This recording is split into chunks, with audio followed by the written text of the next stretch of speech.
Hello, everybody, and welcome back to this amazing platform of Lawwala. I am your law mentor Isra Khan, and in today's session, we are going to cover Indian Evidence Act for all the MP Judicial Service students. तो वो सारे students जो MP judicial service examination की तैयारी कर रहे हैं और हाल ही में आने वाले एग्जाम के अंदर आपकी प्रिपरेशन आई होप बढ़िया चल रही है, लेकिन कहीं ना कहीं वो जो कॉन्सेप्चुअल क्लैरिटी होती है, कई सारे ऐसे क्वेश्चंस होते हैं जो एग्जाम के अंदर पूछे जाते हैं रेपिटेशन में, यानी कि वो क्वेश्चन आपको बार बार देखने को मिलेगा, सिर्फ एमपी के अंदर नहीं, बहुत सारे जुडिशियल सर्विस एग्जामिनेशन के अंदर। मैंने स्पेसिफिकली जब इस पे काम किया तो ये देखने को मिला मुझे कि बहुत सारे ऐसे क्वेश्चंस थे जो दिल्ली जुडिशियल सर्विस एग्जामिनेशन के अंदर भी पूछे जा रहे हैं और वही एमपी के अंदर। तभी कहा जाता है कि जब आप प्रैक्टिस करिए, एमसीक्यूज की प्रैक्टिस करिए, जब प्रीलिम एग्जामिनेशन की जब आप तैयारी करते हैं तो आपको क्या करना है, एक होलिस्टिक वे में करना है।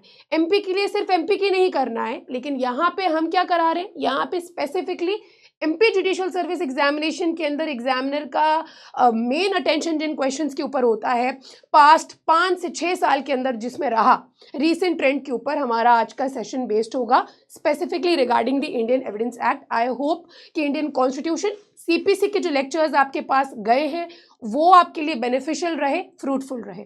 तो आज के सेशन में हम इंडियन एविडेंस एक्ट का एक तो ब्रीफ आउटलुक लेंगे, ओवरव्यू लेंगे, और उसके बाद हम क्वेश्चंस के ऊपर बढ़ेंगे। एंड फ्रॉम माय साइड एक टिप मैं देना चाहती हूँ सारे एमपी स्टूडेंट्स के लिए कि आपको जब आप एमसीक्यूज की प्रैक्टिस कर रहे हैं, मान के चलिए कोई ऐसा सब्जेक्ट है, बहुत सारे कंसर्न स्टूडेंट्स के आ रहे हैं, कोई ऐसा सब्जेक्ट है जिसके ऊपर आपका बहुत ज़्यादा फोकस नहीं रहा, तो उसके लिए ऐसा नहीं है कि आपको पूरा बेयर एक्ट तैयार करना है। आपको क्या करना है, आप क्वेश्चंस को लेके बैठिए, सिर्फ एमपी स्पेसिफिक नहीं, आप जो जिस भी बुक से प्रैक्टिस कर रहे हो, जिस भी स्टैंडर्ड बुक से आप प्रैक्टिस कर रहे हो एमसीक्यूज को, तो अगर कोई भी मेजर या माइनर सब्जेक्ट है जो अभी आपका जिसके ऊपर फोकस नहीं हो पाया है, आपने उसके ऊपर ध्यान नहीं दे पाए हो, तो आपको करना क्या है कि आपको केवल और केवल आपको उस बुक से प्रैक्टिस करना है। अब अगर उस क्वेश्चन में, जिस भी क्वेश्चन में आप फंस रहे हो, अब आपको बेयर एक्ट के ऊपर जाना है, उसको टिक लगाना है, तो आपका क्या है, आपका वो पर्टिकुलर सब्जेक्ट प्रीलिम्स के पॉइंट ऑफ व्यू से रेडी हो जाएगा। अब आपको वही तैयारी में जुडिशियल सर्विस एग्जाम की आपको मैं बार बार बता चुकी हूँ कि मेंस के ऊपर फोकस होना चाहिए, मेंस रेडी होगा, प्रीलिम्स अपने आप रेडी हो जाएगा।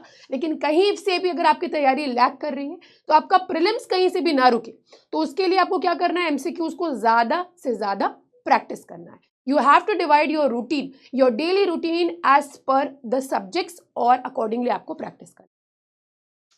So coming back to the session and starting off without any further ado, I hope the audio video is absolutely clear. We are here talking about the Indian Evidence Act, एक बहुत ही standard law है, the basic law regarding evidence। और कहा जाता है कि preamble जब आप देखोगे किसी भी एक्ट का तो आपको उसका जो एसेंस है वो समझ में आ जाएगा। उसी प्रकार से evidence act, it is an act to amend and consolidated all the laws relating to evidence in the territory of India in India। तो उसी प्रकार से हमारा ये लॉ बनाया गया, बड़ा प्यारा सा लॉ है, 167 सेक्शंस हैं और उसके अंदर एक पूरा कोड कहीं ना कहीं दे दिया गया है जो फॉलो किया जाता है क्रिमिनल लॉ के अंदर और अदर लॉज के अंदर। तो उस पॉइंट ऑफ व्यू से आपको इसको तैयार करना है। अगर हम लोग बात करें इंडियन एविडेंस एक्ट की, सो बेसिकली आज के सेशन में इंडियन एविडेंस एक्ट के हम लोग प्रैक्टिस क्वेश्चंस देखने वाले हैं। So here talking about Indian evidence act, Indian evidence act को आप 3 पार्ट्स में डिवाइड कर सकते हो इजीली। और बेसिकली ये जो 3 पार्ट्स में डिवीजन दिया गया है ना कहीं इसके पीछे भी जो लेजिस्लेशन था, जो लॉ मेकर्स थे, उनका एक एजेंडा रहा है। क्योंकि आप क्लियरली दे सकते हैं पार्ट 1 के अंदर जो भी फैक्ट्स कोर्ट के अंदर आ रहे हैं, आप अगर जज हो, अगर आप कोर्ट के अंदर बैठे हुए हो, तो ये लॉ आपको इजीली बाइफरकेट करके दे देगा वो सेक्शंस को, जैसे कि रेलेवेंसी ऑफ फैक्ट से रिलेटेड जितने भी सेक्शंस हैं वो आपको मिलेंगे 1 से लेकर के 55 कि कोई फैक्ट जब कोर्ट के अंदर आ रहा है वो किस प्रकार से रेलेवेंट है, और जो फैक्ट रेलेवेंट है खाली वही एडमिसिबल होगा। आप समझ रहे हो पॉइंट को, relevancy is very very important in Indian evidence act. उसके बाद देखिए पार्ट 2 यहाँ पे बात करता है प्रूफ की, ऑन प्रूफ, और पार्ट 3 के अंदर प्रोडक्शन और साथ ही साथ इफेक्ट ऑफ एविडेंस। इसके अंदर आपको बर्डन ऑफ प्रूफ के बारे में देखने को मिलेगा, the fundamental principle of estoppel वो देखने को मिलेगा, प्रिविलेज्ड कम्युनिकेशंस के बारे में दिया गया है, इसी के अंदर आपको देखने को मिलेगा। तो इस प्रकार से कुछ पार्ट्स को डिवाइड किया गया है। अगर हम लोग फर्दर फ्रेंड्स बाइफरकेशन करें तो बेसिकली पार्ट 1 की अगर हम लोग बात करें पार्ट 1 की अगर हम लोग बात करें, इसके अंदर 2 चैप्टर्स है, इसके अंदर आपको 2 चैप्टर्स देखने को मिलेंगे। एक है प्रीलिमिनरी और दूसरा है अगेन रेलेवेंसी से related, that is the relevancy of facts, right. तो प्रीलिमिनरी के अंदर आपको क्या देखने को मिलेगा कि भाई प्रूव्ड, नॉट प्रूव्ड, डिसप्रूव्ड और डेफिनेशन क्लॉज, और साथ ही साथ रेलेवेंसी ऑफ फैक्ट के अंदर तो अभी हम लोग क्वेश्चंस के अंदर भी देखेंगे किस प्रकार से क्वेश्चंस फंसते हैं, ठीक है। ये हो गए आपके 2 चैप्टर्स। उसके बाद अगर हम लोग पार्ट 2 की बात करें तो पार्ट 2 के अंदर 5 चैप्टर्स दिए गए हैं। देयर आर 5 चैप्टर्स जो पार्ट 2 के अंदर आते हैं, जैसे कि सबसे पहले जो चैप्टर है वो है रिगार्डिंग द जुडिशियल नोटिस, यानी कि facts which need not be proved। अब इसके अंदर क्या है, इसके अंदर एक लिस्ट दिया गया है, इसके अंदर एक लिस्ट दी गई है जिसके अंदर ये सारे सब्जेक्ट्स दिए हुए हैं या टॉपिक्स दिए हुए हैं जिसके ऊपर आपको प्रूव करने की कोई रिक्वायरमेंट नहीं है। अगर वो फैक्ट एग्जिस्ट कर रहा है तो कोर्ट उसका क्या ले लेगी, जुडिशियली उसका नोटिस ले लेगी। तो 56 से 58 क्या देखने को मिलेगा आपको, जुडिशियल नोटिस देखने को मिलेगा। उसके बाद क्या है, उसके बाद आपको फंडामेंटल प्रिंसिपल्स देखने को मिलेंगे रिगार्डिंग दी ओरल एविडेंस। ये आपको देखने को मिलेगा फ्रॉम सेक्शंस 59 से लेकर के ये आपको दिया गया है 62 सेक्शंस हैं जो क्लियरली ओरल एविडेंस की बात करते हैं। उसके बाद आपको देखने को मिलेगा डॉक्यूमेंट्री एविडेंस। इसके अंदर क्या दिया गया है, इसके अंदर दिया गया है कि भाई आप कोई भी अगर एविडेंस है आप उसको किस प्रकार से ला सकते हो कोर्ट के अंदर, या तो आप उसको लेके आओगे, ये आपके पर्टिकुलर केस के अंदर एज अ प्राइमरी एविडेंस आएगी, या वो सेकेंडरी एविडेंस के रूप में आ रही है, या फिर उसके बाद आपका एक फैक्टर आता है कि भाई सेकेंडरी एविडेंस के अंदर भी कई बार इलेक्ट्रॉनिक एविडेंसेस की बात होती है। वो सारी चीजें सेक्शन 65 भी आप रेफर कर सकते हो, ये सारी चीजें आपको यहाँ पे देखने को मिलेंगी।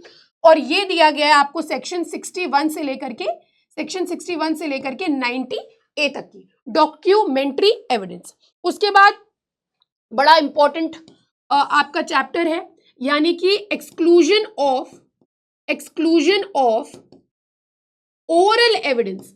ओरल एविडेंस को एक्सक्लूड कर दिया जाएगा जब डॉक्यूमेंट्री एविडेंस होगी। किसी भी फैक्ट को अगर आप एक डॉक्यूमेंट्री एविडेंस से प्रूव करेंगे, आप जानते हो कोर्ट के अंदर उसका वेटेज, उसकी वैल्यू अलग होगी। तो exclusion of oral evidence by documentary evidence, ये कहां आपको देखने को मिलेगा, ये आपको देखने को मिलेगा फ्रॉम सेक्शंस 91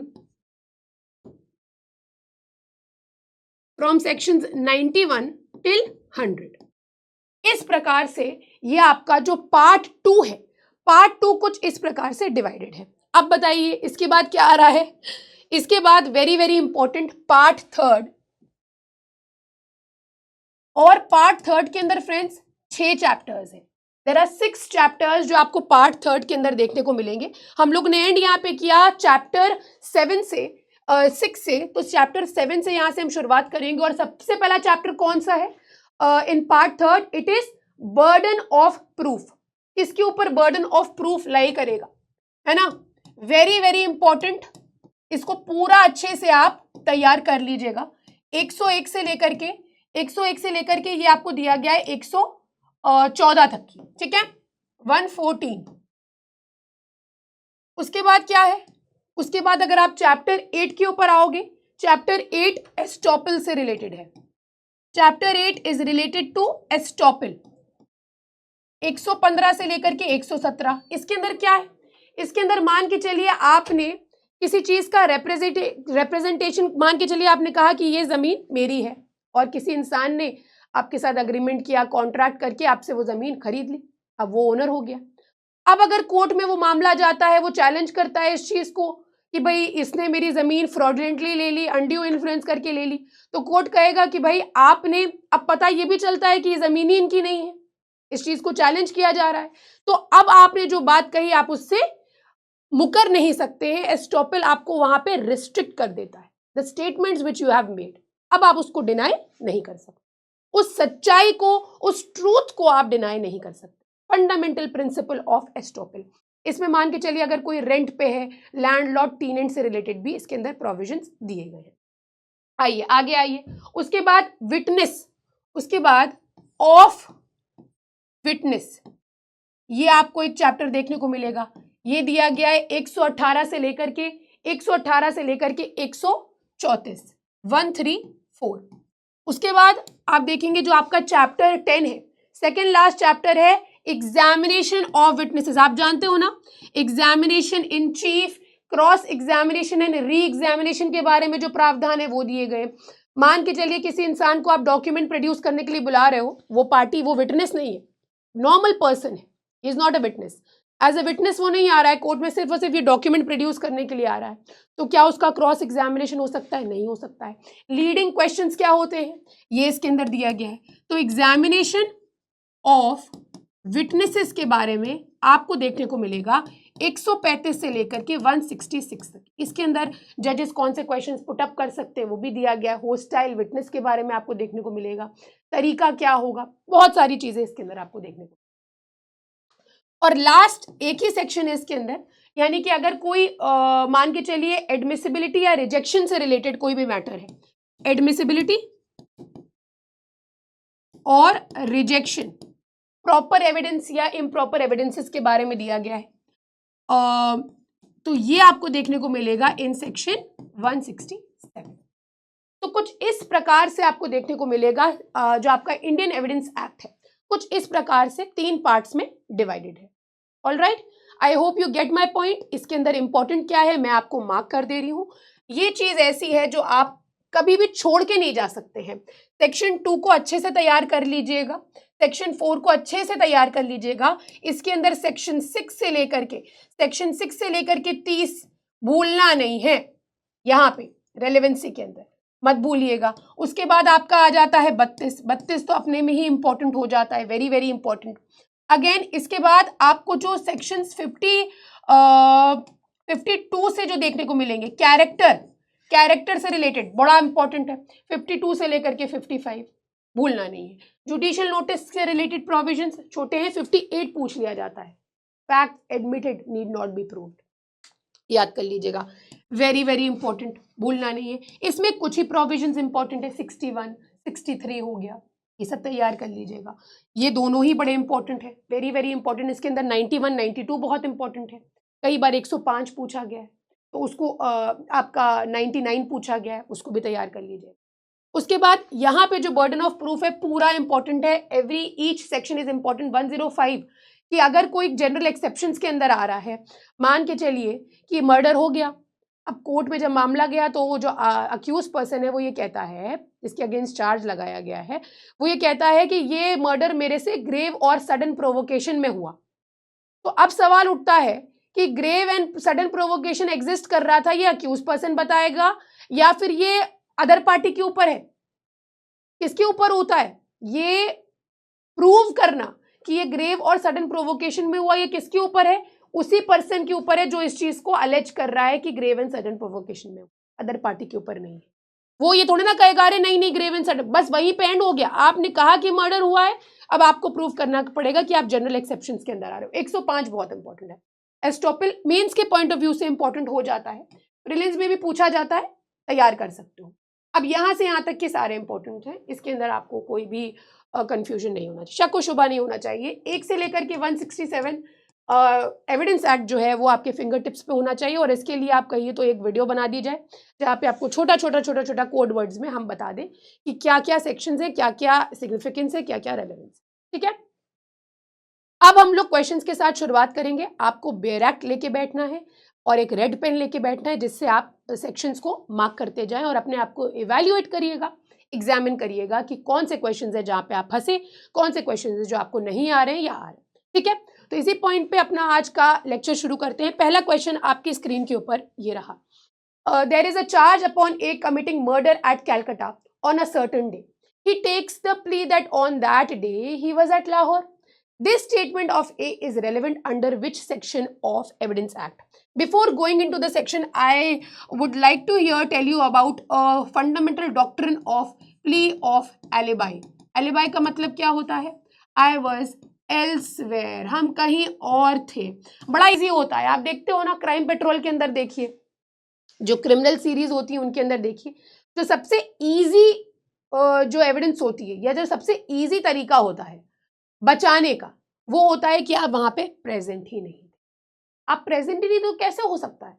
तो ये पूछा जाता है कि आप प्रूफ करिए कि उस दिन आप अस्पताल में थे, उस दिन आप मान के चलिए अपनी बेटी को लेके मूवी दिखाने के लिए लेके गए थे. अभी हाल ही में करीना कपूर की एक शॉर्ट फिल्म थी, वो आई थी, मुझे नाम नहीं याद रहा, उसकी बेटी होती है, तो उसके द्वारा उसके एक्स हस्बैंड का मर्डर हो जाता है. मर्डर हो जाता है तो जब एडवोकेट जो होता है उसको ये सजेस्ट करता है कि आपको सिर्फ और सिर्फ ये प्रूव करना है कि आप उस टाइम पे, ये टिकट उसने फर्जी निकाल दिया कि आप उस टाइम पे मूवी देख रही थी, बस मर्डर के टाइम पे, at the time of murder you were watching a movie. क्या है ये प्ली ऑफ एलिबाई है. और ये जो है ये एविडेंस एक्ट के अंदर दिया गया है सेक्शन 11 के अंदर. Mind you, remember that. ठीक है, आइए इसको देखते हैं, थोड़ा सा इसको समझते हैं कि क्या कहता क्या है सेक्शन. देखिए, when facts not otherwise relevant, कोई फैक्ट जो हो सकता है अदरवाइज रेलेवेंट ना हो, लेकिन ये रेलेवेंट हो जाता है कब?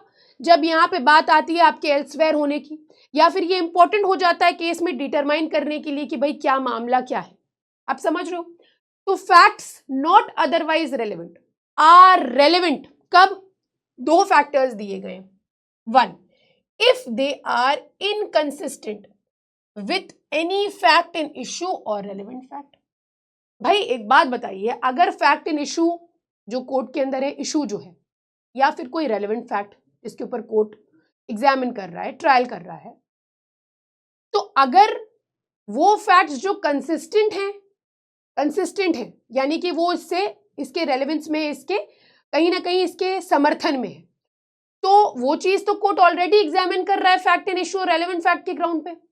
तो कंसिस्टेंट होने पे क्या अलग हो गया ऐसा जो कोर्ट जो है आपको एग्जामिन करेगा? वो फैक्ट्स जो शायद रेलेवेंट ना हो, क्योंकि हम ऑलरेडी फैक्ट इन इशू और रेलेवेंट फैक्ट को एग्जामिन कर रहे हैं, लेकिन ये रेलेवेंट तब हो जाते हैं जब ये फैक्ट इन इशू और रेलेवेंट फैक्ट से इनकंसिस्टेंट होते हैं. Are you getting my point? Point number 2 पे आइए. If by themselves or in connection with the other facts they make the existence or non-existence of any fact in issue or relevant fact highly probable or improbable.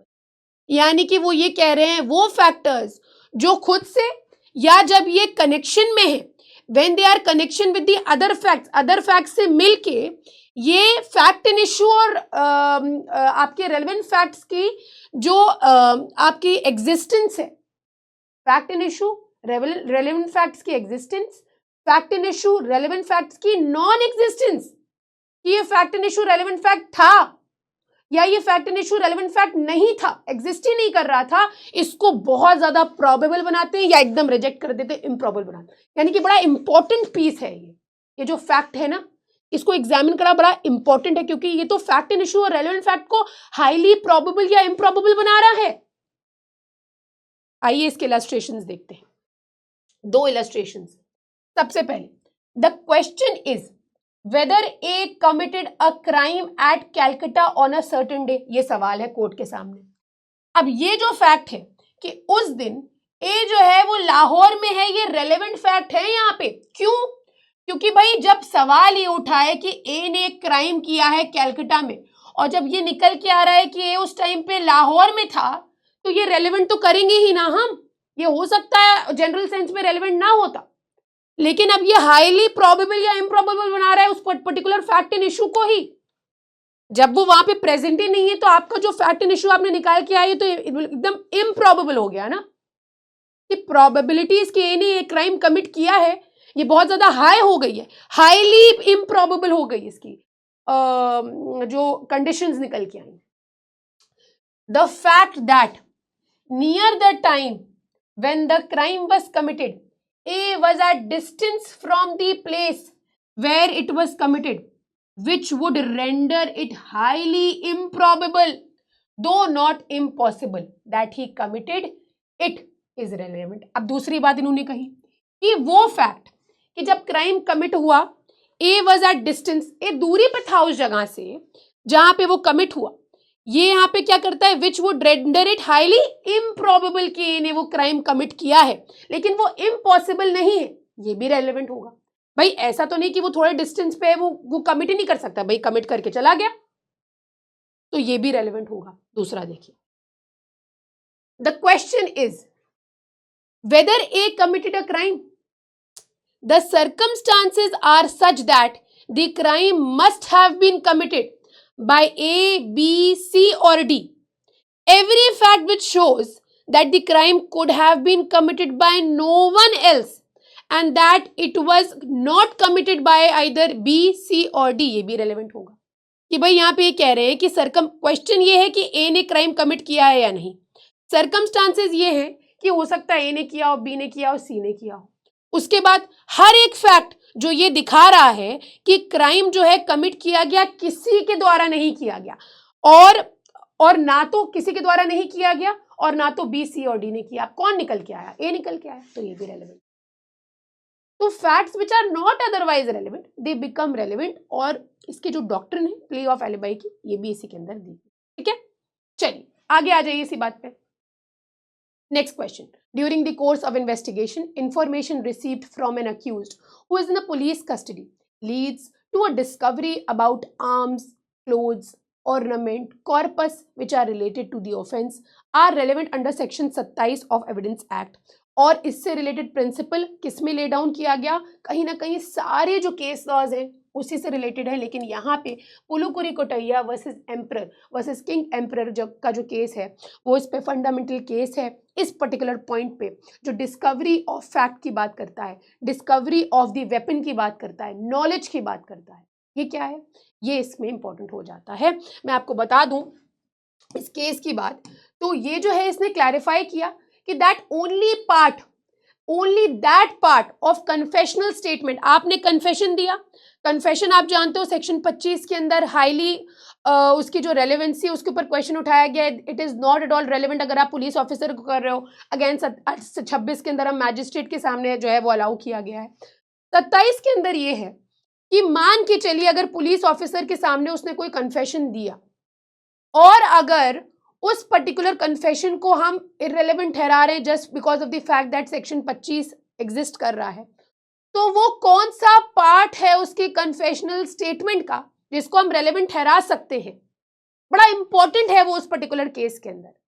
तो पुलिकुरी कटैया के case में कहा गया कि भाई confessional statement का सिर्फ वो पार्ट उसको हम अकाउंट में ले सकते हैं जो कहीं ना कहीं डिस्कवरी करता है, किस चीज की, फैक्ट की discovery, and that discovery should be a physical object and not only a mental fact। सिर्फ उसकी सोच में ना हो, फिजिकली होना चाहिए, वेपन होना चाहिए, कपड़ा निकल के आ रहा है, बॉटल निकल के आ रही है जिससे आपने उसके सर पे मारा था, उस पर्टिकुलर इंसान जो मर गया उसकी चेन निकल के आई आपके पास, उसका बैग का पैसे का बैग निकल के आया, एक फिजिकल चीज जो फिजिकल फॉर्म में एग्जिस्ट कर रही हो। उसके बाद appellant while making the statement does not clarify that they have killed the persons using their spear and sticks, that's why their evidence is not admitted and therefore cannot be the sole ground of the conviction of the accused। यहाँ पे जो appeal में गए उन्होंने जब statement किया उन्होंने ये चीज क्लैरिफाई नहीं करी कि उन्होंने जो मारा है लोगों को उन्होंने स्पीयर और स्टिक्स लेके मारा, इसी वजह से उनके एविडेंस जो है एडमिसिबल नहीं, क्योंकि ये सिर्फ मेंटल फैक्ट नहीं है, you have to prove, discover होना चाहिए वो चीज, तो वो चीज हो गई इस केस के अंदर, याद रखिएगा पुलुकुरी कोटैया का जो केस है। नेक्स्ट क्वेश्चन पे आ जाए, section 102 evidence act, burden of proof, A seldom changes, B never changes, C changes continuously, D none of these। मैं आपको यहाँ पे बता दूं क्लियरली, अगर हम लोग बात करें सेक्शन 102 की, तो सेक्शन 102 के अंदर जो बर्डन ऑफ प्रूफ होता है ना वो कंटिन्यूअसली चेंज करता है। तो सेक्शन 101 के अंदर क्या दिया गया है मैं आपको बता दूं, ये कुछ बर्डन ऑफ प्रूफ से रिलेटेड इंपॉर्टेंट सेक्शंस हैं। सेक्शन 101 बर्डन ऑफ प्रूफ की बात करता, वो बताता है बर्डन ऑफ प्रूफ किसके ऊपर लाए करता है। तो मैं बता दूं मान के चलिए कि मैं किसी फैक्ट को सजेस्ट कर रही हूँ, मैं कोई पर्टिकुलर फैक्ट बोल रही हूँ जो इंपॉर्टेंट है केस के अंदर, तो उसकी क्रेडिबिलिटी, उसकी रेलेवेंस, वो सारी चीजें बताना कोर्ट को, इंपॉर्टेंस, ये सब किसके ऊपर होता है? उस इंसान के ऊपर होता है जो उसको एफर्म कर रहा है कि हाँ ये फैक्ट एग्जिस्ट कर रहा है। क्लियरली कहता है 101 के अंदर ये दिया गया, द पर्सन हु एफर्म्स इट। 101 के अंदर चेंज नहीं होता है। 102 के अंदर ये कहा गया कि अगर मैंने किसी फैक्ट को सजेस्ट किया, कोर्ट के अंदर मैंने वो बात रखी और जब उसको डिनाई किया गया, उसको काटा गया जब, तो जो अदर पार्टी जो इस चीज को डिनाई कर रही है, उस फैक्ट के एग्जिस्टेंस को, अब बर्डन ऑफ प्रूफ किसके ऊपर है? मैंने तो कह दिया ये चीज एग्जिस्ट कर रहा है, तो उस पर्टिकुलर फैक्ट को एफर्म करने की जिम्मेदारी मेरी। भाई अगर आप डिनाई कर रहे हो तो आपकी जिम्मेदारी क्या है? अब आपकी जिम्मेदारी है अपने उस डिनाइल को प्रूव करने की कोर्ट के अंदर। तो ऐसे में देखा जाता है बर्डन ऑफ प्रूफ मेरी तरफ से उसके तरफ गया, फिर जब वो उस चीज को प्रूफ कर देगा, बर्डन ऑफ प्रूफ किसके ऊपर आ जाएगा? उसको डिनाई करने का मेरे ऊपर। तो burden of proof constantly changes in section 102, याद रखिएगा। 103 यहाँ पे पर्टिकुलर फैक्ट की बात करता है। 104 के अंदर एविडेंस को एडमिसिबल करने के लिए बात करी गई 104 के अंदर, और जनरल एक्सेप्शंस मैंने आपको बताया 105। चलिए आगे आ जाइए, नेक्स्ट क्वेश्चन देखिए। The right to cross examination of a witness has A the party who calls him, B the adverse party, C court, D none of these. तो हमेशा याद रखिएगा जो चीफ होता है, जो एग्जामिनेशन इन चीफ होता है, अगर मैंने किसी ए ने किसी पर्सन को बुलाया है एज अ विटनेस, तो चीफ एग्जामिनेशन उसके द्वारा किया जाता है। क्रॉस की बात करी जाए, क्रॉस हमेशा एडवर्स पार्टी करती है, और री बी जो होता है, re examination be the party who calls him. तो यहाँ पे करेक्ट आंसर क्या हो जाएगा? करेक्ट आंसर हो जाएगा B, that is the adverse party. आइए इसको देखते हैं। Examination in chief, the examination of witness by the party who calls him shall be his examination in chief. But if we talk about the cross examination, the examination of a witness by the adverse party shall be called as the cross examination.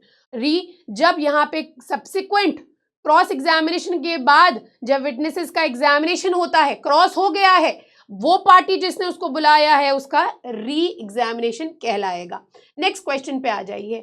Admissibility of electronic record को कहां पे prescribe किया गया है? याद रखिएगा section 65B इसके बारे में बात करता है। देख लीजिए स्पेशल प्रोविजन 65A के अंदर 65B इसके एडमिसिबिलिटी की बात करता है। कहता है notwithstanding anything under the Indian evidence act, कोई भी इंफॉर्मेशन जो इलेक्ट्रॉनिक रिकॉर्ड के अंदर दी गई है, जो प्रिंटेड है एक पेपर के अंदर, स्टोर्ड है, रिकॉर्डेड है या कॉपीड है, ऑप्टिकल या मैग्नेटिक मीडिया के अंदर जो एक कंप्यूटर ने प्रोड्यूस किया हुआ है, ठीक है, कंप्यूटर आउटपुट जिसको कहा गया है, उसको भी हम क्या मानेंगे? डॉक्यूमेंट्री एविडेंस मानेंगे।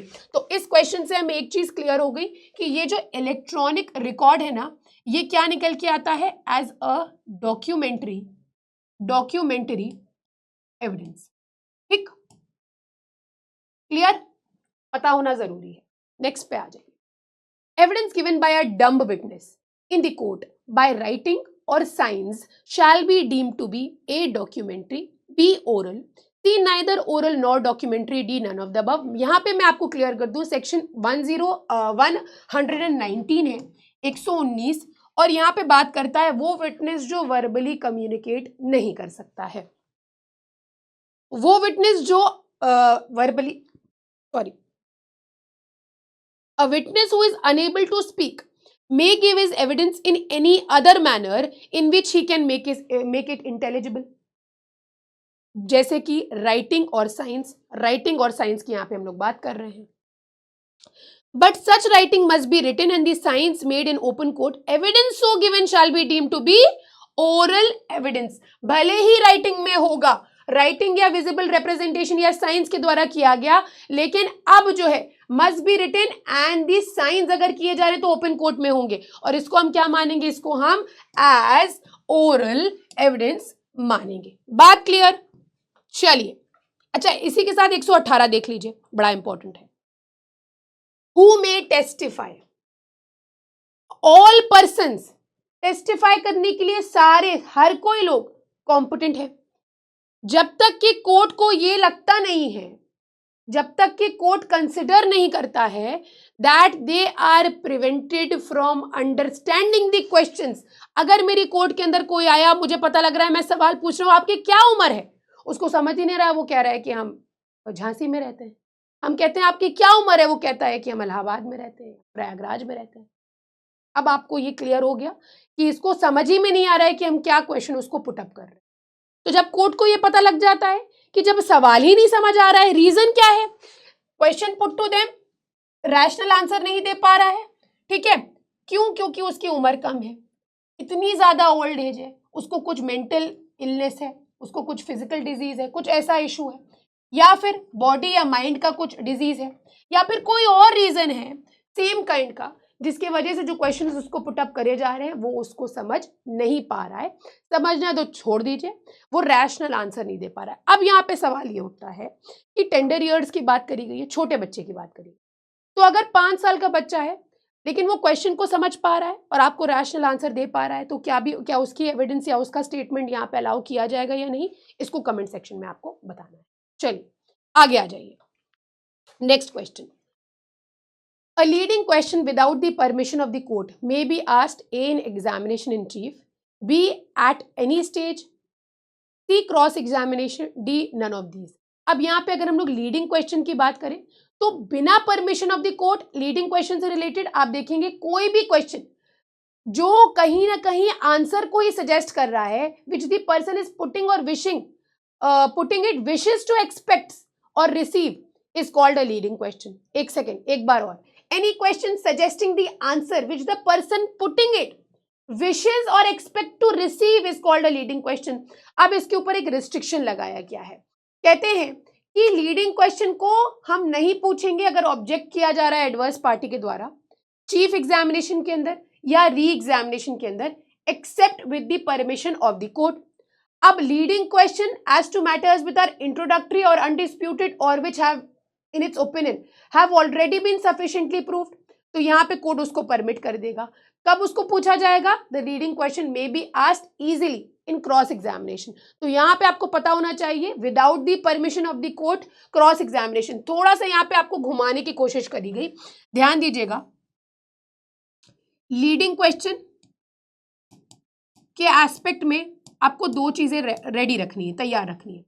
पहली चीज स्टेज की बात करी गई है, तो आपका जो ये है चीफ और री एग्जामिनेशन, इसका अलग फैक्टम है।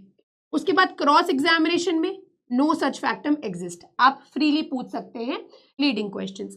अगर हम चीफ और री की बात करें तो यहां पे परमिशन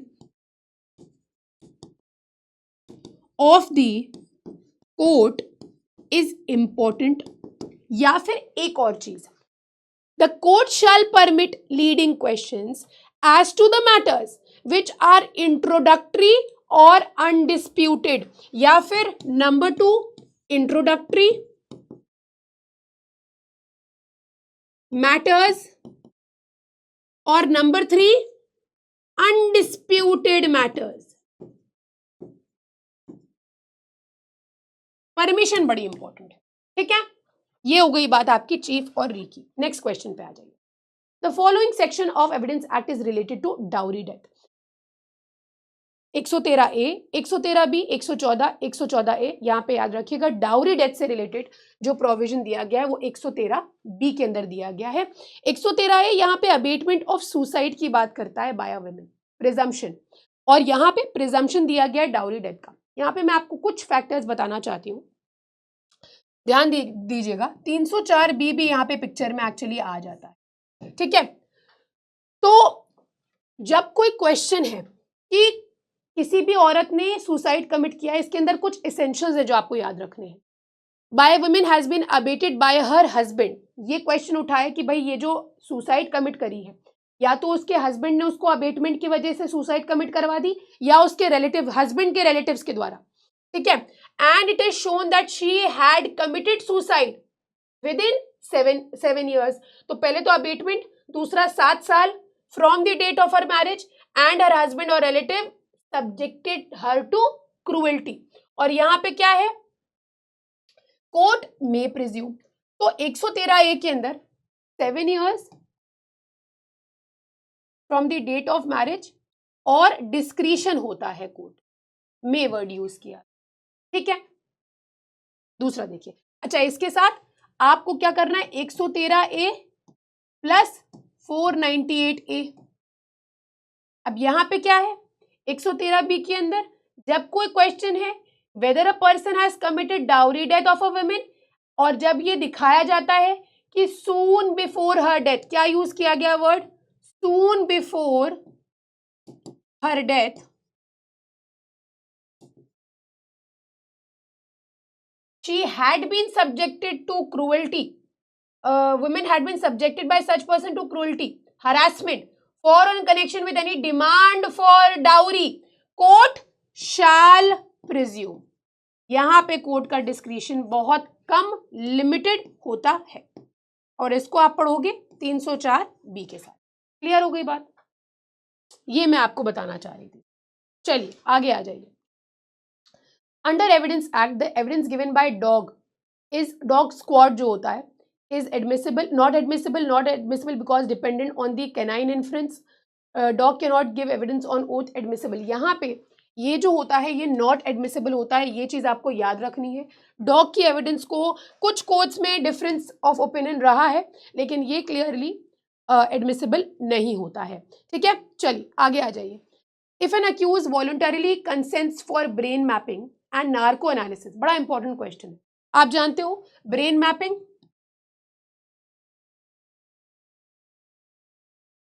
नार्को, आपका पॉलीग्राफ एक्सेट्रा, ये सब क्या होते हैं, इसमें कंसेंट होना बहुत जरूरी होता है जिसका भी ब्रेन मैपिंग हो रहा है। और दूसरी चीज ये भी देखा जाता है क्या ये कहीं आर्टिकल 20 क्लॉज 3 के हिट तो नहीं हो रहा है। क्या बात करता है आर्टिकल 20 सब क्लॉज 3, पढ़ लिया है, self incrimination. Are you getting my point. जब आप अक्यूज पर्सन को अपने खुद के अगेंस्ट क्या बना रहे हो, विटनेस बना रहे हो, और उससे एविडेंस देने के लिए कह रहे हो। लेकिन यहाँ पे ब्रेन मैपिंग के लिए अगर आपने कंसेंट दिया हुआ है तो इसको एविडेंस एक्ट के सेक्शन 27 के अंदर एडमिसिबल ठहराया जाता है। कई सारे केसेस हैं इस पर। चलिए next question. An accuse of murder alleges that by grave and sudden provocation he was deprived of the power of self control under the evidence act, the burden of proof is on the prosecution, accused, victim। जी हाँ, B here would be the correct answer, accused। Section 105 पे आ जाइए। देखिए, when a person accused of any offense, burden of proving the existence of the circumstances bringing it under the general exceptions or within any special circumstances, proviso के अंदर जो content है, in any law defining the offence is upon him, the court shell presume कि भाई ये सारे exceptions के अंदर वो नहीं आ रहा है, और ऐसा कोई भी प्रिजम्पशन नहीं है कोर्ट के ऊपर जिसको प्रिज्यूम करे कि हाँ ये एक्सेप्शंस के अंदर आ रहा है। कोर्ट इसको नॉन एग्जिस्टेंस मानेगा। ये अक्यूज के ऊपर होता है। A is accused of murder alleges by reason of unsoundness of mind he did not know the nature of the act, burden of proof is on A।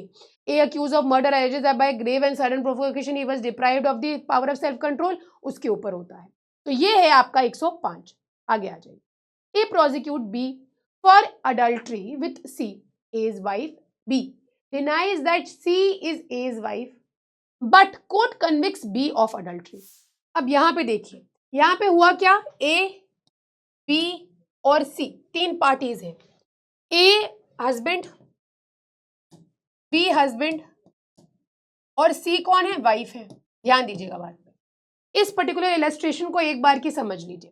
होता क्या है, ए ने प्रोसिक्यूट किया बी को, ए ने प्रोसिक्यूट बी को किया कि आपने अडल्ट्री कमिट किया है सी के साथ, ठीक है। इस वजह से बी क्या करते हैं, बी इस फैक्ट को डिनाई कर देते हैं कि सी जो है वो ए की वाइफ है। इस फैक्ट को डिनाई करता है बी, लेकिन कोर्ट क्या करता है, इनको तो कन्विक्ट कर देता है। हम लोग अभी इस फैक्टम पे नहीं जा रहे कि हिंदू मैरिज एक्ट आ रहा है कि नहीं, हम जजमेंट के ऊपर आ रहे हैं, जजमेंट की रेलेवेंस के ऊपर आ रहे हैं। जब कोर्ट ने बी को फॉर अडल्ट्री कन्विक्ट कर दिया, ठीक, कन्विक्टेड हो गए ये। अब क्या हुआ, सी को प्रोसिक्यूट किया गया किसके लिए, अब बाइगमी के लिए।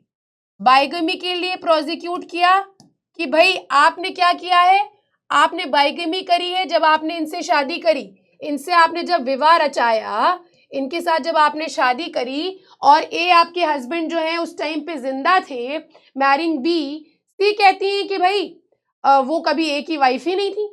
सी सेज दैट कि हम तो कभी इनकी वाइफ ही नहीं थे। सवाल ये उठता है कि एविडेंस एक्ट के अंदर जो जजमेंट बी के अगेंस्ट आया था, under the evidence act the judgment against B, क्या ये इस बाइगमी वाले ग्राउंड, जो बाइगमी वाला मैटर चल रहा है, क्या उसमें इसकी कोई रेलेवेंस है या नहीं? ये फैक्ट जो है ये इररेलेवेंट होगा, हमें इससे मतलब नहीं है। ए यहां पे करेक्ट हो जाएगा। देखिए, judgments etcetera other than those mentioned in 40, 41, 42 कब रेलिवेंट होंगे? तो 40, 41, 42 में अदर फैक्टर्स के बारे में बताया गया है। कहते हैं जजमेंट ऑर्डर या degree other than those mentioned in 40, 41, 42 ये इररेलेवेंट होंगे unless the existence of such judgment order degree. ये खुद से फैक्ट इन इशू तो नहीं है। अगर वो फैक्ट इन इशू, अडल्ट्री यहाँ पे फैक्ट इन इशू है ही नहीं, बाइगमी का मैटर चल रहा है, ठीक है, itself a fact in issue or is relevant under some other provision of this act, तो ये यहाँ पे चीज क्लियर है कि ये इरेलेवेंट हो जाएगा। I hope you get my point. आगे आ जाइए। A agrees in writing to sell a horse to B for 1000 or 1500, 1000 or 1500 to show which price was to be given under the Indian Evidence Act. A evidence can be given, evidence cannot be given, C evidence can be given by court's permission, D can be proved by secondary evidence. अब यहाँ पे मैं आपको बताना चाहूंगी section number 93, थोड़ा सा आपको क्लियर हो जाएगा ये फैक्ट। देखिए, exclusion of evidence to explain और अमेंड एम्बिगुअस डॉक्यूमेंट, कोई ऐसा डॉक्यूमेंट जहां पे आपने ऑलरेडी फैक्ट्स को क्लियरली मेंशन नहीं किया था, तो क्या कोर्ट आपके लिए बैठा है कि आप आइए और अपनी एविडेंस को अमेंड करिए? देखिए, जब कोई लैंग्वेज यूज करी गई है डॉक्यूमेंट के अंदर जो हमें देखने में पता लग रहा है कि ये एम्बिगुअस है, फर्जी है, ध्यान नहीं दिया गया, बड़ी इवेजिव है, गलत तरीके से मेंशन करी गई, defective, evidence may not be given of the facts which would show its meaning or supply its defect. हम एविडेंस अलाउ नहीं करेंगे कि इसके अंदर क्या दिया गया है। ये कोर्ट है, यहाँ पे आपका नॉर्मल जो घरेलू चीजें हैं वो नहीं चल रही। कोर्ट के अंदर you have to be specific word जो है वो यूज करा जाता है। तो यहाँ पे A agrees in writing to sell a horse for 1000 या 1500। भाई हम कहें कि हम आपके साथ कॉन्ट्रैक्ट कर रहे हैं, हम अपनी BMW आपके लिए आपको बेच रहे हैं 1 लाख या 3 लाख रुपए, कुछ भी ले लीजिए।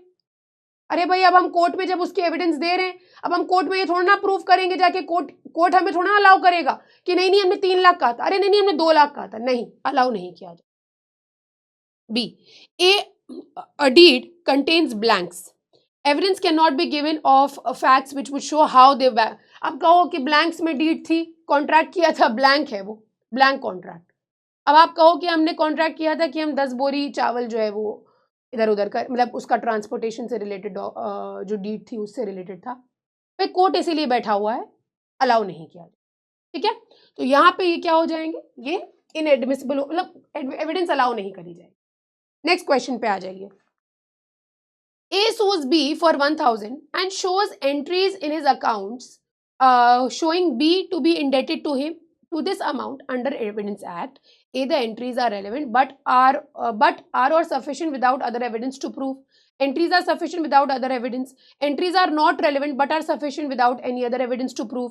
The entries are neither relevant not. देखिए यहाँ पे क्या है, ये एंट्रीज जो हैं 1000 रुपए के लिए सू करा और एंट्रीज दिखाई कि भाई बी इंडेटेड है to this amount. Evidence act के अंदर ये जो एंट्रीज है ये रेलिवेंट है और ये सफिशिएंट है, अगर हम कोई और भी एविडेंस नहीं देंगे तो भी ये सफिशिएंट होगी। देखिए, entries in the book of accounts, अच्छा एक सेकेंड, राइट, यहाँ पे entries are relevant, entries are relevant तो हैं but are sufficient without any other, but are not sufficient, ठीक है। यहाँ पे ये गलत हो जाएगा, entries are not relevant, entries तो रेलिवेंट होंगी, सफिशिएंट नहीं है without any other, entries are sufficient without any other नहीं, द एंट्रीज आर रेलिवेंट, यहाँ पे नॉट वर्ड यूज किया गया है, without any other evidence to prove. तो यहाँ पे देखिए the entries are relevant but are not sufficient without any other evidence to prove. तो यहाँ पे नॉट वर्ड मिसिंग है, ये ध्यान रखिएगा। तो ए ऑप्शन ही करेक्ट है, but here not word is missing. इसको एक बार हम लोग देख लेते हैं, समझ लेते हैं। देखिए section number 34, entries in books of accounts when relevant. जब किसी बुक ऑफ अकाउंट के अंदर कोई एंट्री दी गई है, including all those entries which are maintained in electronic form, जिनको रेगुलरली कोर्स ऑफ बिजनेस के अंदर यूज किया जाता है, वो रेलिवेंट होंगी whenever they refer to a matter in to which the court has to inquire। लेकिन ये जो स्टेटमेंट्स हैं ये सिर्फ और सिर्फ सफिशिएंट नहीं हो, they are not alone sufficient evidence to charge upon some person with any liability. आप ये कहो कि इस बुक ऑफ अकाउंट के अंदर जो भी एंट्रीज दी गई हैं ये अलोन अकेले अकेले किसी को लाइबल ठहरा देंगी? नहीं, बुक्स ऑफ अकाउंट से आप किसी को लाइबल नहीं ठहरा सकते, लेकिन हाँ ये रेलिवेंट होंगी, ये चीज क्लियर है। तो यहाँ पे ए ऑप्शन करेक्ट हो जाएगा। नेक्स्ट आइए, the term court as defined in Indian evidence act does not include presiding officer, tehsildar, arbitrator, commissioner appointed by civil court. यहाँ पे सी जो है, सी यहाँ पे एक्सक्लूडेड होंगे, देख लीजिए। कोर्ट इंक्लूड्स ऑल जजेस, magistrate and all person except arbitrators legally authorised to take evidence. Arbitrators यहाँ पे नहीं होते, इनको हम आर्बिट्रेशन और कंसिलिएशन एक्ट के अंदर देखते हैं, ठीक है। Next, under Indian evidence act, for proving execution of a registered will, A, be necessary to call at least 2 attesting witness, be necessary to call at least 1 attesting witness, executing registrar at least 1 attesting witness होना जरूरी होता है। देखिए, proof of execution of document required by law to be attested, अगर कोई भी document है जो अटेस्ट करने की रिक्वायरमेंट है, it shall not be used as evidence जब तक कि एक अटेस्टिंग विटनेस एटलीस्ट उसको बुलाया जा रहा है इसके एग्जीक्यूशन के प्रूफ के लिए, if there be an attesting witness alive and subject to the process of the court capable of giving evidence। Next question, under Indian Evidence Act what number of witnesses will be required? याद रखिएगा, there is no particular number of witness, exact same question DJS के अंदर पूछा गया था। Next, under Indian Evidence Act, reports published in a newspaper are A, primary evidence and its contents are admissible, secondary and its contents are not admissible without proper proof। correct है, B option here is correct। next आ जाइए, under Indian Evidence Act, for raising presumption in respect of an electronic presumption in respect of an electronic record, that electronic signature on the record which purports to be that of any particular person was so affixed by him, the record shall be 3 साल, 6 साल, 5 साल, याद रखिएगा 90A। ये देखिए, presumption as to electronic records 5 years old, any electronic record purporting or proved to be 5 years old, ये पता लग गया कि भाई 5 साल पुराना है, is produced from any custody which the court in particular considers proper, the court may presume that the electronic signature which purports to be the electronic signature of any particular person was so affixed by him or any person authorized। next, TI parade conducted during investigation of a case is admissible। अब TI parade क्या होता है? मान के चलिए आपकी momo shop है, आपकी मोमो की दुकान है, और उस मोमो की दुकान में हुआ क्या, आपके वहां चोरी हो गई आपके मोमोज की। जब मोमोज की चोरी हो गई तो क्या होता है, जब जो भी लोगों के ऊपर शक होता है, और जब आपके सामने, आपकी शॉप थी, जब आपके सामने 10-12 लोगों को खड़ा करा जाएगा और आपसे पूछा जाएगा बताइए मोमो की चोरी किसने करी, उसको कहा जाता है TI parade, test identification parade. कई बार कहा जाता है ये आर्टिकल 20 सब क्लॉज 3 को हिट करता है कि आप अक्यूज को सामने ही खड़ा कर रहे हो, वो आप अपने आप ही उसको विटनेस बना रहे हो, लेकिन कुछ इंपॉर्टेंट केसेस में इसको अलाउ भी किया जाता है। एविडेंस एक्ट के अंदर सेक्शन 9 है जो कहीं ना कहीं इसके बैकग्राउंड के बारे में बात करता है। देखिए, फैक्ट्स नेसेसरी टू एक्सप्लेन और इंट्रोड्यूस रेलेवेंट फैक्ट्स, वो फैक्ट्स जो नेसेसरी हैं एक्सप्लेन या इंट्रोड्यूस करने के लिए एक फैक्ट इन इशू को, रेलेवेंट फैक्ट को, और जो कहीं ना कहीं सपोर्ट या रिबेट, रिबट मतलब क्या, रिजेक्ट कर रहे हैं, कोई इन्फ्रेंस जो सजेस्ट किया जा रहा है फैक्ट इन इशू या रेलेवेंट फैक्ट के द्वारा, या ये किसी चीज की एस्टैब्लिश करते हैं identity, establishing the identity of anything or person whose identity is relevant, or fix the time or place at which any fact in issue or relevant fact happened, or which the relation of parties by whom any such fact was transacted are relevant in so far as they are necessary question है whether a document is the will of A, इसका illustration भी पूछा जाता है, याद रखिएगा। ये सवाल है कोर्ट के सामने कि क्या ये डॉक्यूमेंट ए का विल है, ए की विल है। The state of A's property and of his family at the date alleged at the date of the alleged will must be relevant, may be relevant. A sues B for libel imputing disgraceful conduct, ये भी important है। Disgraceful conduct के लिए liable जो है था और ए ने बी को सू किया उस लाइबल के ऊपर। बी अफर्म करता है कि जो मैटर एलेज किया था मैंने, ये ट्रू मैटर है। The position and relation of the parties, उस टाइम पे क्या रिलेशन है पार्टीज का जब लाइबल को पब्लिश किया गया था, ये भी रेलेवेंट होगा कि भाई ये कहीं ना कहीं फैक्ट एंड इशू को इंट्रोड्यूस कर रहा है। ठीक है, क्या ब्यूटी है एविडेंस एक्ट की, देखिए इसी से। चलिए आगे आइए। Under Evidence Act, the statement of hostile witness is irrelevant, can be acted upon, cannot be acted upon, no evidentiary value। इसको act upon किया जा सकता है। आइए देखते हैं कैसे। Section 154 पे आ जाइए। Hostile witness, the court may in its discretion, ये कोर्ट के ऊपर होता है, can be acted upon, permit a person who calls a witness। भैया मैंने ही विटनेस को बुलाया, आओ बता दो कि मोमो की चोरी किसने करी, तुम्हारे सामने हुई थी, तुम ही बता सकते हो। अब वो आते हैं कोर्ट के अंदर, आपने बुलाया उनको एज अ विटनेस, वो क्या करते हैं आपके अगेंस्ट ही बोल जाते हैं, उनको भी खाना रहता है, आपके अगेंस्ट बोल गए। तो person who calls a witness to put any questions to him which might be put in cross examination by the adverse party, यानी कि कोर्ट अपने डिस्क्रिप्शन में परमिट कर सकता है who calls a witness to put any questions to him which might be put in the cross examination by the adverse party. Nothing in this section shall disentitle the person so permitted under subsection 1 to rely on any part of the evidence given by such witness. Next, opinion of examiner of electronic evidence is relevant under which of the following sections। यहाँ पे आप देख सकते हैं 45A, 47A, 65A, 65B। तो यहाँ पे जो करेक्ट आंसर हो जाएगा वो हो जाएगा ए। इलेक्ट्रॉनिक एविडेंस का अगर कोई ओपिनियन लिया जाता है एग्जामिनर का, वो कहाँ पे रेलेवेंट होता है, 45A के अंदर रेलेवेंट हो जाता है। नेक्स्ट क्वेश्चन देखिए। Under evidence act which among the following does not come under the category of privileged communications.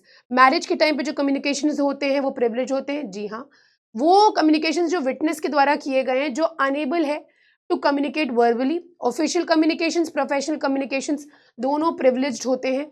Correct answer यहाँ पे हो जाएगा बी। ये एज सच प्रिविलेज नहीं होते हैं, इनको तो हम एज ओरल एविडेंस मानते हैं। Which section of the evidence act ascertain the principles of res gestae, लिख लीजिएगा। मेंस के लिए सबसे इंपॉर्टेंट टॉपिक जो एविडेंस एक्ट के अंदर है वो सेक्शन नंबर 6 है, रेस जेस्टे। देखिए क्या कहता है। Relevancy of facts forming the part of the same transaction. यहाँ पे हियर से एविडेंस भी कहीं ना कहीं प्रिंसिपल आता है, इसी के अंदर न्यूज़पेपर का जो प्रिंसिपल है उसी के अंदर आता है। तो फैक्ट्स विच दो नॉट इन इशू, वो फैक्ट्स जो फैक्ट इन इशू है ही नहीं, इशू में है ही नहीं, लेकिन वो फैक्ट इन इशू से इस प्रकार से कनेक्टेड है कि वो कहीं ना कहीं उस पर्टिकुलर जो इशू है ना, सेम ट्रांजैक्शन के अंदर वो भी आ रहा है। आप समझ रहे हो? Are relevant whether they occurred, भले ही वो उस टाइम पे अकर हुए या नहीं हुए, उस प्लेस पे अकर हुए या नहीं हुए, या किसी दूसरे प्लेस पे हुए या किसी दूसरे टाइम पे हुए, ये रेलेवेंट होंगे। तो देखिए illustration. A is accused of murder of B by beating him. जो कुछ भी कहा गया या जो कुछ भी किया गया ए और बी के द्वारा, या फिर जो भी लोग खड़े हैं bystanders, sorry bystanders नहीं, bystanders at the beating or so shortly before or after, कुछ भी जो लोग वहां पे खड़े होकर कह रहे हैं ना, वो भी रेलेवेंट होगा। रेस जेस्टे के अंदर हो रहा है सेक्शन 6। इस प्रकार से कि वो कहीं ना कहीं सेम ट्रांजैक्शन का एक पार्टी तो है। अगर वो लोग बता रहे हैं कि भाई ये पहले आए, बड़े गुस्से में थे, स्कूटी से उतरे और मारना शुरू कर दिया, धमाधम मारा, उसकी डेथ हो गई। इंपॉर्टेंट है। कोई कहता भैया ये रोज यहीं पे आते हैं, इन लोगों की रोज लड़ाई होती थी, और एक दिन क्या हुआ, ये सेब लेके जा रहे थे यहाँ से खरीद के, तो परसों तो उन्होंने सेब वेब गिरा दिए थे, फिर इनको मारा था, लेकिन मरे नहीं थे ये, आज इन्होंने मार दिया धमाधम। आप जान रहे हो? तो ये यहाँ पे रेलेवेंट हो जाता है। नेक्स्ट आइए।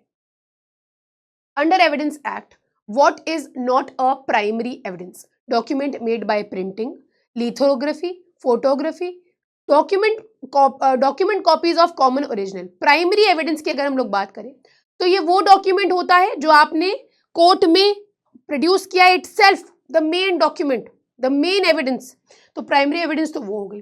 एक्सप्लेनेशन कहता है जब कोई डॉक्यूमेंट सेवरल पार्ट्स में एग्जीक्यूट किया गया है, उसके कई सारे पार्ट्स हैं, आज आपने ये किया, कल आपने दूसरा पार्ट लाए, तीसरा पार्ट लाए, तो हर एक पार्ट जो है ना इसका वो प्राइमरी एविडेंस कहलाएगा।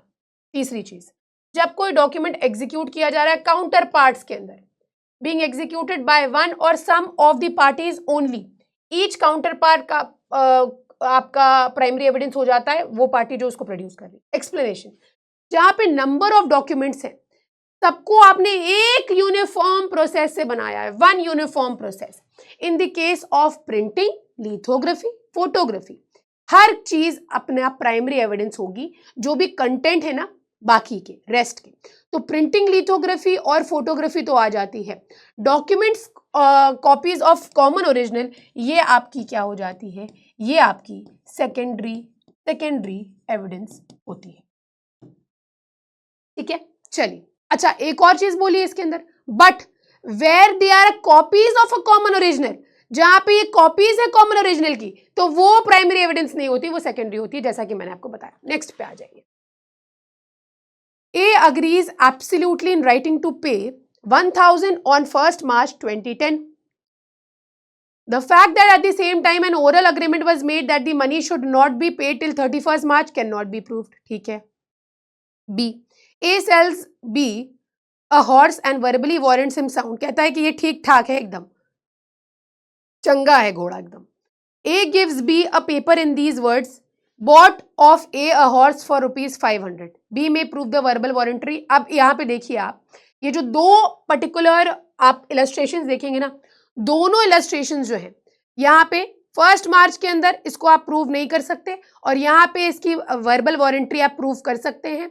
देखिए, एक चीज आपको पता होनी चाहिए कि आपने ये कह दिया कि ए ने जब अग्री किया कि 1,000 रुपए 1 मार्च को देंगे 2010, अब ये फैक्ट कि सेम टाइम पे ओरल अग्रीमेंट हुआ था कि 31 मार्च तक की पैसा नहीं दिया जाएगा, ये आप प्रूव नहीं कर सकते। जी हाँ, ये करेक्ट है। दूसरी चीज, ए हॉर्स बेचते हैं, वर्बली कहते हैं कि ये ठीक है, और A gives B a paper in these words, bought of A a horse of ₹500। ये बी जो है इसकी वर्बल वारंटी को प्रूव कर सकता है। यहाँ पे दोनों जो है ये करेक्ट हो जाएंगे। आगे आ जाइए। Under section 45 opinion of expert is, तो यहां पे आप देखिए कंक्लूसिव प्रूफ हम नहीं कह सकते, ये कंक्लूसिव प्रूफ नहीं होता है, रेलेवेंट तो होता है, एडमिसिबल भी होता है, is not a conclusive proof. जी हाँ, D here is the correct answer, ध्यान देना होता है आपको ऑप्शंस पे। नेक्स्ट आइए। तो 45 कहता है when the court has to form an opinion upon a point of foreign law or of science or of art or as identity of a hand writing, finger impression, opinions upon that point of persons specially skilled in foreign law, science or art, or in questions as to identity of handwriting, finger impressions, ये relevant होंगे, और such persons को क्या कहा जाएगा, इनको experts कहा जाएगा। सेक्शन नंबर 45 आगे आ जाइए। Presumption as to electronic agreements is proved in section of Evidence Act, आप देख सकते हैं सेक्शन 85A है, और यहाँ पे कोर्ट शाल प्रिज्यूम करता है हर एक इलेक्ट्रॉनिक रिकॉर्ड जो एक अग्रीमेंट की तरह दिया जा रहा है कोर्ट के अंदर, कि भाई इसके अंदर इलेक्ट्रॉनिक सिग्नेचर है पार्टीज का, और इसके अंदर पार्टीज का इलेक्ट्रॉनिक सिग्नेचर के साथ ही हमने इसको कंक्लूड किया था। 85A would be the correct answer in this question. Next आ जाइए।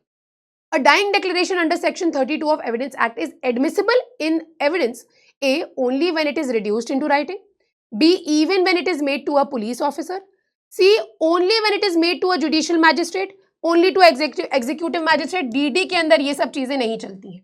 अब बात आई इनकी, तो only when it is reduced to writing, जी नहीं भाई, मरता हुआ इंसान लिख के जाएगा, पेन कॉपी लेके बैठा होगा, लिख रहा होगा, नहीं ना।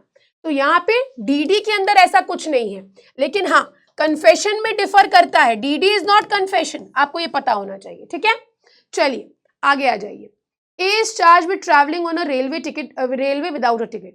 Under the Evidence Act, the burden of proving that he had a ticket is on the prosecution, accused, complainant, prosecution witness, या obviously accused के ऊपर होगी कि भाई उसके पास रेलवे टिकट था।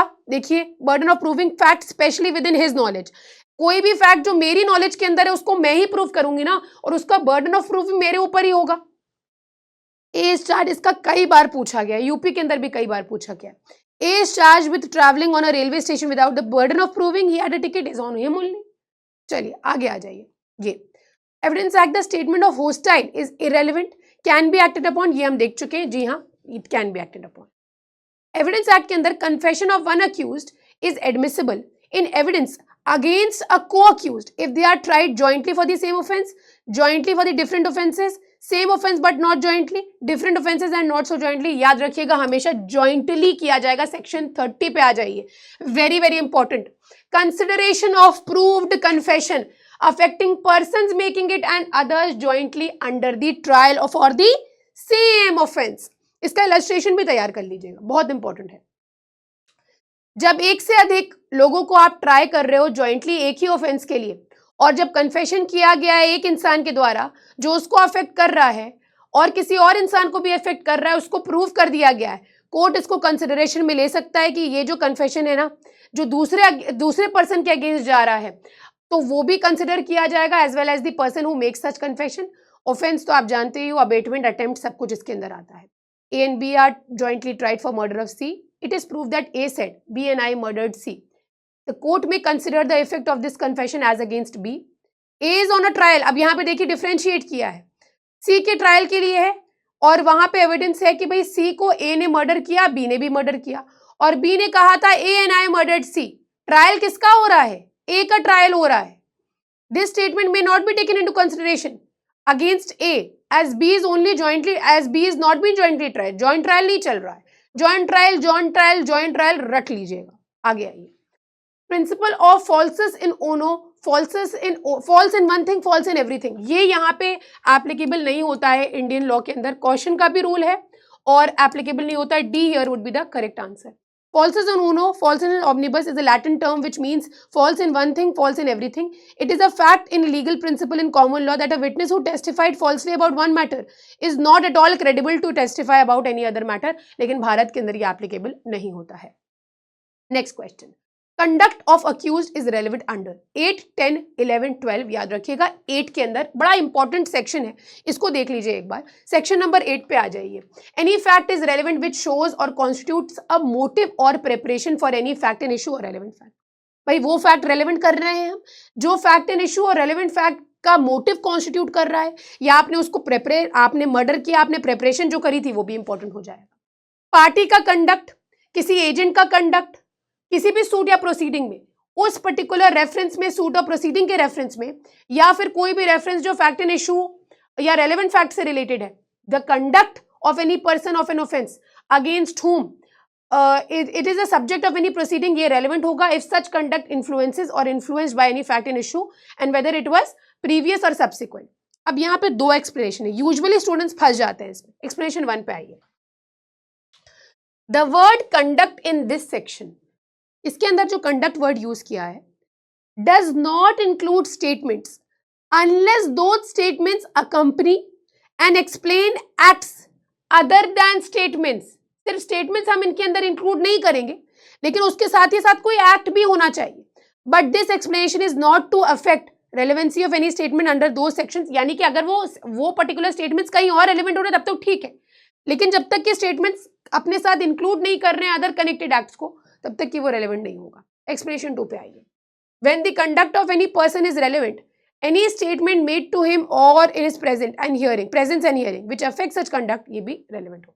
आगे आ जाइए. Discovery of fact under section 27 of Evidence Act includes the object produced, place from which the knowledge. जी हाँ, D here would be the correct answer. सब चीजें यहाँ पे included होती हैं. To prove call details report of the mobile calls condition in which of the following sections to be fulfilled?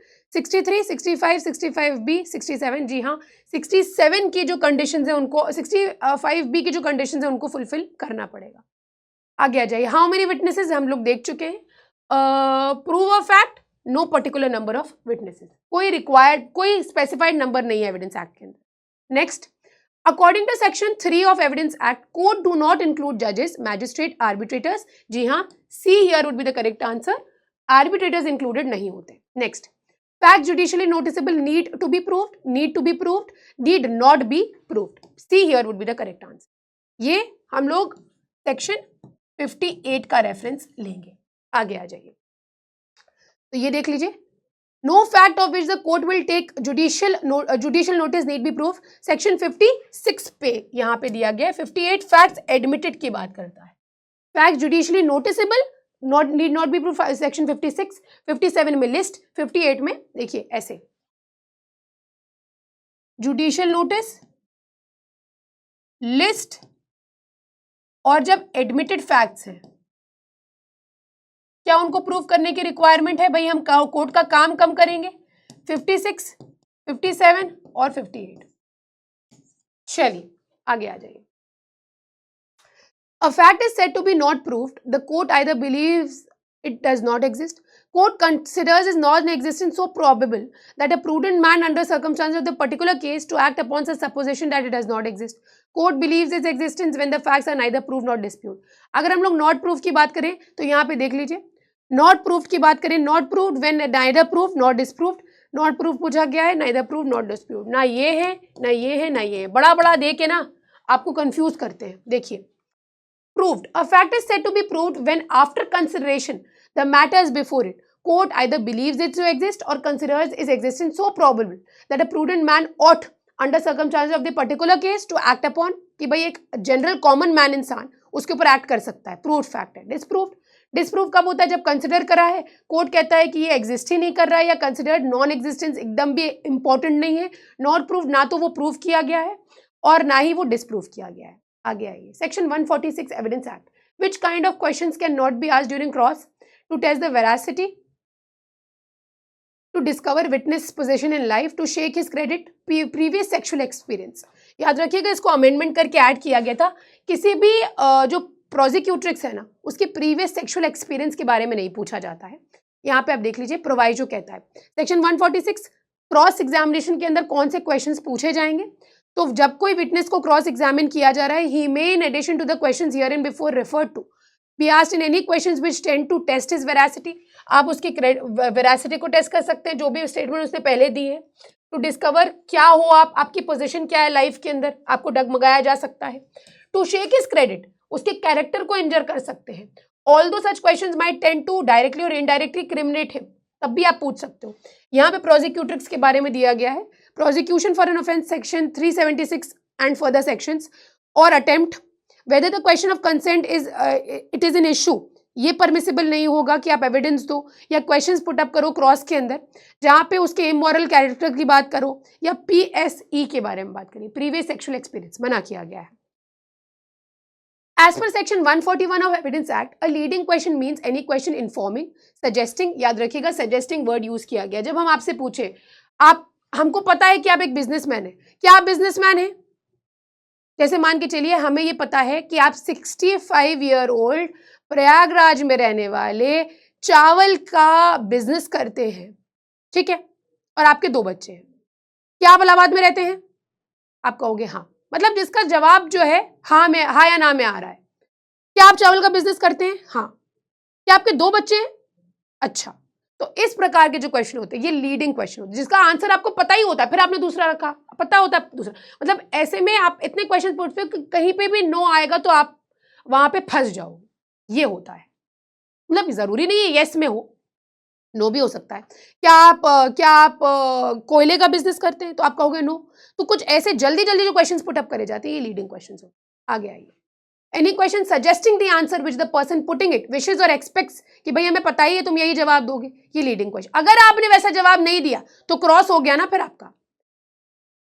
Weather a जज can ask questions during examination of witnesses, क्या witness के examination में question जज के द्वारा पूछा जा सकता है? नो, यस, जज should sit as a spectator during recording of evidence, none of them. बिल्कुल पूछा जा सकता है, जजेस कैन आस्क क्वेश्चंस, बिल्कुल पूछा जा सकता है। Newspaper report is a evidence, hearsay, circumstantial, primary, secondary, ये हियरसे एविडेंस की तरह माना जाता है न्यूज़पेपर को। आगे आइए, कॉम्पिटेंट विटनेस नहीं होती, dumb, deaf, minor, a person unable to understand the questions put to them और अनेबल। जी हाँ, D here is the correct answer. इसको आपको करना है रेड विथ 118, 119, ठीक है, क्लियर हो जाएगा पॉइंट। हु में टेस्टिफाई मैं आपको बता चुकी हूँ, ऑल पर्सन्स कॉम्पिटेंट, जब तक कि कोर्ट को लगता है कि आप उम्र की वजह से, एज की वजह से, बीमारी की वजह से जवाब नहीं दे पाओगे। A child was born after the dissolution of marriage between F and M, एक बच्चे का जन्म हुआ। अब उस बच्चे की लेजिटिमेसी से रिलेटेड क्वेश्चन पूछा गया है कि ये बच्चा लेजिटिमेट है सन उस पर्टिकुलर आदमी का। Child C will be taken as conclusive proof only when the child was born within 280 days of marriage। 280 दिन का टाइम पीरियड दिया गया है, ठीक है। एक एक्सेप्शन है इसके अंदर, ये पूरा सिस्टम क्या है मैं बता दूं। F एंड M, ये वाइफ है, ये हस्बैंड है, इनसे शादी हुई। अब अगर डाइवोर्स का मैटर निकल के आ रहा है, डाइवोर्स या ये अडल्ट्री के लिए चार्ज कर रहे हैं इनको, अगर कोई ऐसा क्वेश्चन है, अब इनका एक बच्चा है C, हुआ क्या, वाइफ है, हस्बैंड है, तो हस्बैंड मान के चलिए ये डाइवोर्स का मैटर है, हस्बैंड आर्मी में है। अब क्या हुआ, शादी के बाद ये अपनी पोस्टिंग पे चले गए, तो हुआ क्या, मतलब यहां पे एक चीज प्रूफ ये होनी चाहिए कि शादी मान के चलिए अगर फॉर एग्जाम्पल शादी जैन में हुई तो 280 डेज कितने हुए, लगभग 6 से 7 महीने हुए 280 डेज, है ना, 6 7 8 महीने ले लीजिए। तो उनका जन्म जो है जैन से लेकर के मतलब आप मान के चलिए नवंबर तक हो गया हो, है ना, तो 280 डेज देखा जाएगा, या तो 280 डेज में हुआ हो। अब इसके बाद इसके पास क्या ऑप्शन है, ये जो आर्मी मैन है, जो आर्मी में है, उनको ये प्रूव होना करना पड़ेगा कि ये नॉन एक्सेस रहा है। अगर ये नॉन एक्सेस प्रूव कर गए तो इसकी लेजिटिमेसी पे क्वेश्चन है, ये लेजिटिमेट नहीं है। लेकिन ये नॉन एक्सेस डीएनए वगैरह ये सब अवॉइड किया जाता है कोर्ट के द्वारा। The fact that any person was born during a continuance of valid marriage, तो या तो इसका जन्म वैलिड मैरिज जब थी तभी हो गया हो, जब वैलिड मैरिज थी तो ये लेजिटिमेट बच्चा है, 280 दिन के अंदर हो गया, ये लेजिटिमेट बच्चा है। अगर ये आर्मी मैन ने नॉन एक्सेस प्रूफ कर दिया तब तो गड़बड़ है, ठीक है। मतलब गड़बड़ क्या है, प्रूविंग में गड़बड़ है, यहाँ पे बच्चे की लेजिटिमेसी पे क्वेश्चन नहीं उठाया जाता, I am making sure here, ठीक है। तो continuance of valid marriage between his mother and any man or within 280 days after his resolution the mother remaining unmarried shall be conclusive proof कि यही बच्चा है, लेजिटिमेट सन है उस particular आदमी का, जब तक कि यहाँ पे shown that the parties to marriage has no access, कोई एक्सेस ही नहीं था, ठीक है। तो ये है 112। नेक्स्ट आइए, which evidence is not a secondary, copy is made from original, copy is compared with original, counterparts of documents as against the parties who did not execute them, counterparts of documents as against the parties who executed them। तो secondary evidence क्या होगी, ये secondary evidence नहीं होगी, क्योंकि ये हमने primary evidence में अभी देखा। काउंटर पार्ट्स ऑफ एविडेंस ये भी प्राइमरी एविडेंस के अंदर आते हैं, मैं आपको बताती हूँ, देखिए ये रही आपकी प्राइमरी एविडेंस। अब इसके अंदर जब कोई डॉक्यूमेंट एग्जीक्यूट किया जा रहा है काउंटर पार्ट के अंदर, हर एक काउंटर पार्ट जो एग्जीक्यूट किया जा रहा है by one or some of the parties only, each counterpart is a primary evidence as against the parties who are executing it. तो हेंस यहाँ पे करेक्ट आंसर क्या हो जाएगा, करेक्ट आंसर हो जाएगा डी। और यहाँ पे सेकेंडरी एविडेंस देखिए कौन कौन होती है, certified copies, copies made from the original by mechanical processes, compared करी गई है, counterpart as against the parties who did not execute them, तो डिड नॉट एग्जीक्यूट देम तो ये सेकेंडरी में आ जाएंगी, कंपेयर्ड सेकेंडरी में, original made from copies made from original secondary, आगे आ जाइए। As per the evidence act the fact is said to be not proof, जब ना तो उसको प्रूव किया गया ना तो उसको डिसप्रूव किया गया। सेक्शन 27 एक्सेप्शन है, कहा जाता है इसको, 24, 25 और 26 पे इसमें लैंडमार्क जजमेंट्स हैं, याद रखिएगा इसको। कुशाल राव का केस है और आपका पाकला का केस है, पुलुकुरी कोटैया का मैंने आपको बताया हुआ है, और आपका काथी कालू उंगट का केस है। ये क्वेश्चन काथी कालू उंगट के केस पे याद रखिएगा, बड़ा इंपॉर्टेंट है। आगे आइए, बेस्ट एविडेंस रूल इसके अंदर दिया गया है, is exclusively associated with the rule given under section 91 के अंदर बेस्ट एविडेंस रूल क्या, exclusion of oral evidence by documentary evidence. आगे आ जाइए, evidence act of witness who is unable to speak gives his evidence in open court written form में, इसको क्या माना जाता है, ओरल माना जाता है, सेक्शन 119। इतना तैयार हो गया फ्रेंड्स, इतना रेडी हो गया। और इसके अलावा आपको आई थिंक कुछ भी आपको मतलब एक एफर्ट की अगर बात करी जाए एविडेंस एक्ट के अंदर, अब इससे ज्यादा क्या आप एफर्ट डालोगे, आपको सेक्शंस तैयार हो गए, आपने पढ़ लिया कि किस प्रकार से एविडेंस एक्ट को हमने डिवाइड किया है इन वेरियस पार्ट्स और सेक्शंस, समझ रहे हो आप। उसके बाद आपने इंपॉर्टेंट प्रोविजंस देख लिए। तो प्रीलिम्स के लिए तो आप कहीं ना कहीं सॉर्टेड हो फ्रेंड्स, प्रीलिम्स के अंदर तो कोई दिक्कत नहीं आनी है आपको, और बाकी रिविजन तो आपको करते रहना है। Life is all about revisions, है ना। तो इसी पॉइंट पे आज का ये सेशन हम एंड करते हैं, और होपफुली नेक्स्ट लेक्चर में हम लोग पॉक्सो के थोड़े प्रोविजंस देखेंगे जो आपके एग्जाम पॉइंट ऑफ व्यू से इंपॉर्टेंट होगा। मतलब आप एमपी एग्जाम के अंदर क्या है जो आपको सेल थ्रू करवा देगा, इट इज द एक्यूरेसी। आप कितना एक्यूरेट आंसर कर रहे हो, कितना जल्दी आप आंसर दे पा रहे हो, है ना। तो उसको आपको मेंटेन करना है। जो चीज आ रही है उसको डबल चेक, उसको ट्रिपल चेक करिए, उसमें गलती मत करिए, क्योंकि पता है एग्जाम में आना वही है जो आप पढ़ रहे हो, जो आपको लग रहा है, जो हम बता रहे हैं ये इंपॉर्टेंट है, आना वही है। तो प्रीलिम्स में तो आपको नैया पार हो जाएगी, हम इसको मेक श्योर करते हैं, ठीक है। चलिए मिलते हैं नेक्स्ट लेक्चर में, तब तक के लिए पढ़ाई करते रहिए, अपना ध्यान रखिए, टेक केयर एंड अलविदा।